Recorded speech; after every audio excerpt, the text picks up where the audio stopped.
Hello again everyone, time for another ZodVoD, and the first one for the new year. Right. This replay's been uploaded to GR since before the new year actually, but it's taken me quite a while for it to, for me to really look at it, but it's got a lot of positive comments on GR and it's taken me my sweet time actually getting around to it, but now that I'm here we go. Let's get it recorded and let's see what happens here. It was uploaded by A-Train back in December. He's there on Nod alongside Jim C, Chris Fireskull and Ailey Lean, who we know to be Yan Ying. And on GDI we have Vuth, Justin Hale, I see what you did there, the Lotus, X5 Gamer, and yeah. The map is Bone Chill Basin today, and I've made that no big secret to anyone who knows me that this, at the moment, is one of, if not my least favourite map right now. There's a lot of the time I play this map, it tends to be very one-sided games here there, because GDI team in particular has a lot of good advantages on this map, but enough of my ranting, let's get on with the show. We have A-Train, offense, and Chris Fireskull support on the left for Nod, Jim C and Yan, both offense on the right, X5 Gamer and Vuth, both offense for GDI on the right, the Lotus, offense throughout the middle, and Justin Hale, wordplay for the win, also offense going to the left. Okay, neither side has picked up their green yet, and Lotus should be doing that right now, but no one is really moving for the Nod one yet. Right, I'm going to do my speed up. There we go. Justin looks like he's got the left blue covered, but the right blue, Jim picks up the Scorpion and managed to detonate it. Wow. And Chris Fireskull takes back the left blue for Nod with the Marauder there. Justin took the uplink with that Engineer, but that's not going to hold it from a Marauder, but that, wow, unexpected good opening from the Nod side there. Very lucky there with that Scorpion detonating that blue, so GDI goes home fruitless from that first conflict. Now, what we've got here is Yan Ying and Vuth having a little skirmish here at this top node. Both of these players here, I can tell you from experience playing both with and against them, are both very, very aggressive frontline players there. You do not underestimate either of them. But Vuth going mostly for the tanks, so Yan has a good number of engineers out, as seems to be CNS policy. Trust me, when you fight them, they will always have healers.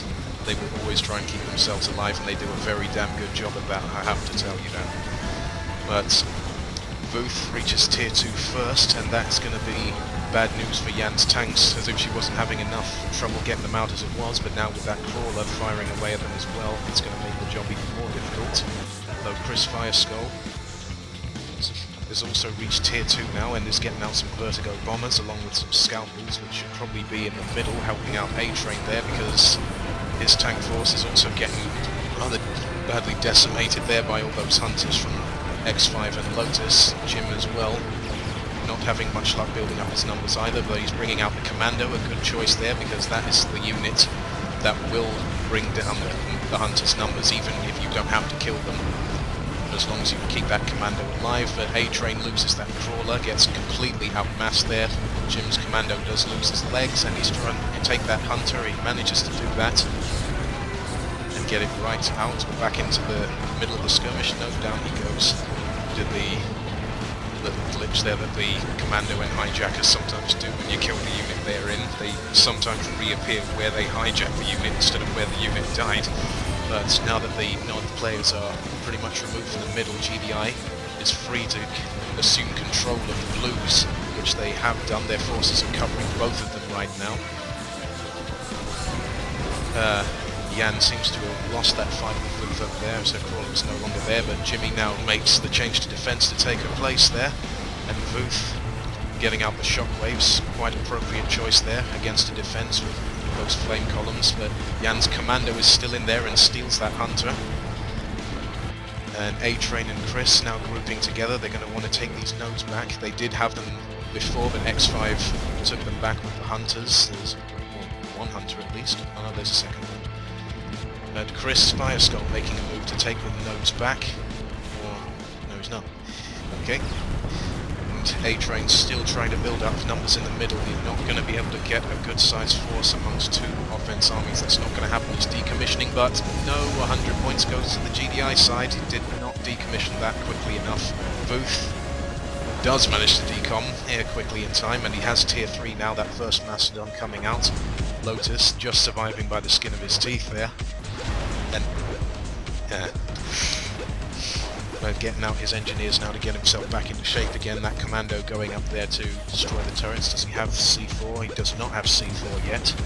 He's going to want it to get that upgrade and destroy those turrets there, as the commando can destroy them very quickly with the C4. Jim decommissioning. Another 100 points goes to GDI. Oh dear. That's not very good. A-Train with a stealth tank over there keeping the macro up, though. Chris Fireskull now building up his vertigo count. He doesn't have the stealth upgrade for them yet. A-Train with another stealth tank over there, and another one over here. Very nice macro there, keeping the nodes out of GDI's hands there. And also over there as well. Very, very good A-Train. Very impressive macro. Especially when he's also fighting in the middle there, struggling to keep up his own tank count. But he should be able to escape that time. At least the crawler can outspeed a Mastodon. And he's also got the backup from Chris Fireskull and those Vertigos, so A-Train should be safe that time. Jimmy now changed to support, getting out the Cobras. Another good choice, as there is still no GDI support on the map at all. They are all still offense. And a good number of Cobras out at the moment there, so we should be able to do a lot of picking off of these units and force them into sandstorms. These hunters dying one by one, getting picked off by the Cobras. No matter where they go, they are not safe right now. Justin does have some sandstorms up, but he has no idea that that little stealthy is there, snickering away at him. A couple engineers just died. That Mastodon getting rained on. A-Train decommissioning again, but he should be safe. He's got those engineers there. That Mastodon dies. Another one getting picked off by Chris Fireskull, but Booth is decommissioning both of them, and yep, they'll be fine. And there's a lot of crates lying there, and nothing to use them. That's a pity, really. But Jimmy and Chris still picking off these units there. Very nice. Pick off all these unsafe units. Yan decommissioning out of that fight, getting her army away, but a Vein Det goes there, and sucks to be those engineers. And another Mastodon falls prey to the Cobras. And also hitting the sandstorms as well. Hit and run tactics there being used there. Go in there, attack and back out. One Cobra goes down. That's probably safe to hit another target now. Jan's commando back in play with his legs as well, grabbing that blue back for the nod side. They're going to want him to get as many as they can, particularly since some of them are still not tier 3, at least Jan isn't. A-Train is, however, and now bringing out the Spectres against the Lotus, who is building shockwaves. For some reason there is no non-defense player anymore, as far as I know. No, there isn't, as Jimmy was the defense player and now he's tier 3 as well. But is also supporting the Cobras, so not exactly sure why the shockwaves. Justin now getting Mastodons of its own, but his crawler is going to fall prey to all these units right now, and there's a hijacker coming out from Jim, who takes one of those Mastodons, and the other one tries to decom it, but it gets killed. Double points goes to Nod. Lotus pretty much walked right into that army there, right underneath it. I think it was a Mark of Cain as well. Oh, that's terrible timing there. And Booth's crawler looks like it's going to fall prey to the same thing as well. It does indeed, and 100 points goes to Nod, but there's not a lot right now that can tackle down those Kodiaks there from X5, though there are some Scorpions there from Yan, plus that stolen Mastodon. And what's going on there is Sonic Artillery. Very nice timing from that. Though it's missed the commando there, and he's still pew-pewing away. He gets himself to heroic. Down goes that Kodiak, and squished that tank as well. But Nod now has 3 control nodes, and they're catching GDI pretty quickly in the points. GDI only needs 200 more points to win, and Nod now about to reach the 3,000 mark. A-Train still keeping a hold of this node. Booth's Mastodons wandering about there, and Lotus back with defense. And there comes Jimmy with the Cobras again, picking off the Zone Raiders as they come out, an ion cannon being built there for the Lotus. Nod still in control of the left side of the map, though Justin now going for an Orca spam. Not particularly sure why Orcas at this point. The only thing they can really take on are the Vertigos and the Cobras, but they are nowhere near any of them. Alright, this is where it looks like it's going to be getting close. The ion cannon gets destroyed, and there is no sign of the Lotus either. Vuth now moving back up to take some nodes back from Nod. He still has no idea that that stealth tank is there, keeping that uplink under Nod control. Chris Fireskull moving back over towards the right to take him down. Jan either decommissioned or lost that crawler, I'm not entirely sure, but GDI needs only 29 points to win. Nod still needs just under 100 now. But those Spectres going to get killed out. That Mastodon does go down there. 2 crawlers over there, both supports now from X5 and Justin. But those Spectres managed to get out. That Basilisk, one Basilisk there, those. And now Chris Fireskull with the Vertigos trying to pick off these last units, but Nod has no control. They've overtaken GDI in the points. They're about to win it. There they go.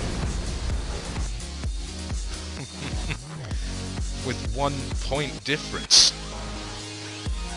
Yep, they were right. You don't get any closer than a 1 point difference. Wow. Now that is always nice to see, especially in my personal opinion on that map, a Nod win like that. Because that map really favours GDI, especially in the early game, and the Nod team did a very good job in the early game, taking away that early advantage by detonating one of the blues and capturing the other one. Even though it was a very lucky detonate, but a det nonetheless.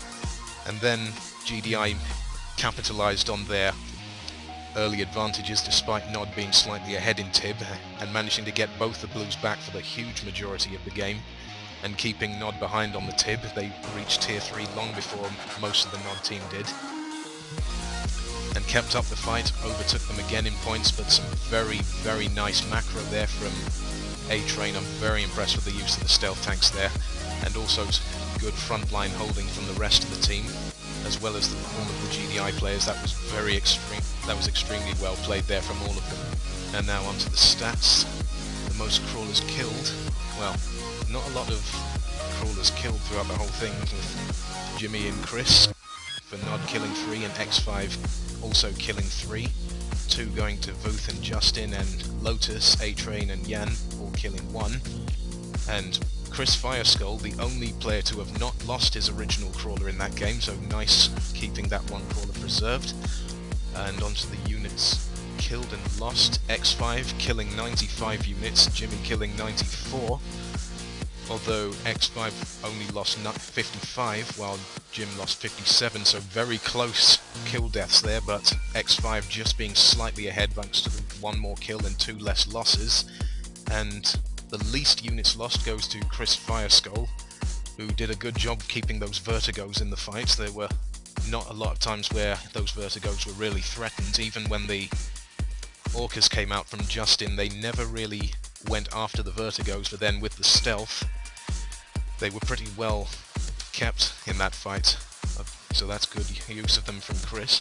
Not a lot of players actually like to use Vertigos, from my experience. They are pretty underrated units there, and they're very useful at tier 3, especially against a lot of ground units. But there were a good few support players, but keeping the ground control under Nod's possession in the late game is absolutely crucial, because Nod has the ground control advantages at tier 3, there's no disputing that, and using any means necessary to keep that ground control is always a good thing, and Vertigos are one of the best units for the job to help with that.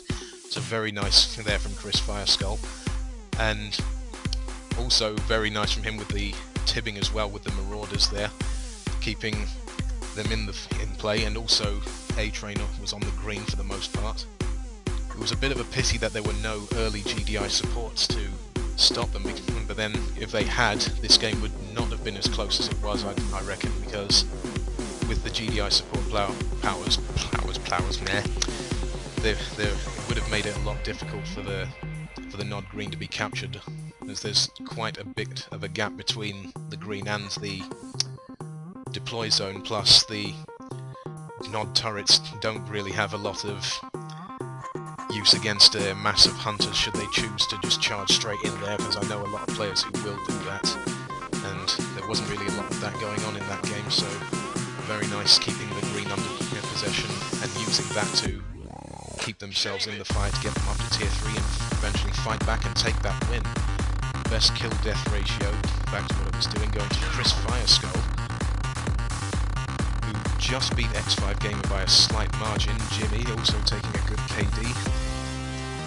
Justin Hale just underneath the positive mark, and A-Train as well. Support powers used, not a lot of them actually, with Chris Fireskull using the most, using 9, and Jim using 5. They will support for a good portion of the game, the Cobras and the Vertigos respectively.